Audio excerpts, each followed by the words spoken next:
Assalomu alaykum hamyurtlar. Ovqatingiz doringiz bo'lsin, doringiz ovqatingiz bo'lsin.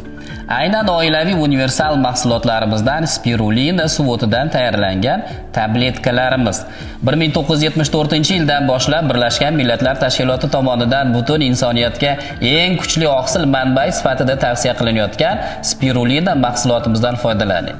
Agarda yoshlar, turmush qurish arafasida turgan yoshlar, unashtirilgan yigit-qizlar bo'lsa, bemalol ularga biz tavsiya qilamiz. Yoki siz 2-3 farzandga harakat qilayotgan bo'lsangiz, bemalol.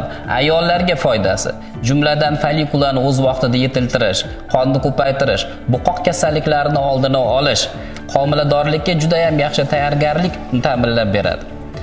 Organizmni kerakli bo'lgan vitamin, minerallar bilan to'ydirib, torch infeksiya, gepatit, spid yuqish xavfini kamaytirib beradi va albatta ertaroq homilador bo'lish imkoniyatini yaratadi.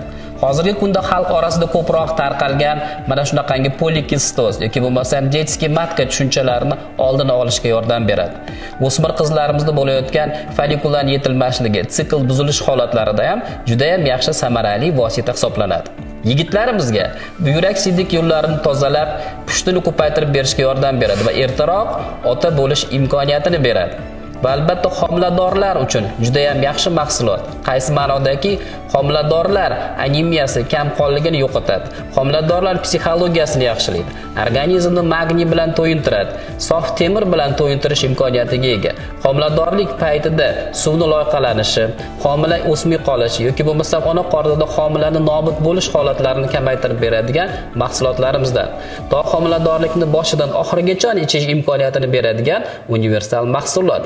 Tug'di ayolga bemalol qonini ko'paytirish, sutini ko'paytirish maqsadida berish mumkin. Va albatta bun bilan ichib tug'ilgan chaqaloq atrofga moslanuvchanligi juda ham yaxshi bo'ladi. Tez adaptatsiya oladi. Har xil emlanmalarni ham juda ham yaxshi o'tkazish imkoniyatiga ega. Uyda o'tirgan yosh kattalar bor. G'ayratim bor, kuchim yo'q. Aynan mana shu holatlarda ham yosh kattalar uchun qabziyatni oldini olishga, o't qopini ishini yaxshilashga, jigar yog' bosishlarini yo'qotishga, xotira, diqqat tafakkurlariga, bundan tashqari ularni ko'rib o'tkirilganini yaxshilashga bemalol tavsiya qilishimiz mumkin. Uyingizda sal qaysarroq bolalar ham bor. O'zini yetganini qildirmoqchi bo'lgan, shiraxo'r, tinimsiz shiradan boshqa narsa yemaydigan, ovqat tanlaydigan, go'sht iste'mol qilishni yomon ko'radigan bolalarga bemalol berishingiz mumkin. Og'ziga ko'proq stomatit toshadigan bolalarimiz bor. Yoki bo'lmasam fahm farosatda ozgina bo'lsa ham tengdoshlariga nisbatan orqada qolayotgan, kechqurun siyib qo'yadigan bolalaringizga ham bemalol tavsiya qilsangiz bo'ladi. Albatta buni effektini Xudo xolasa ko'rasiz.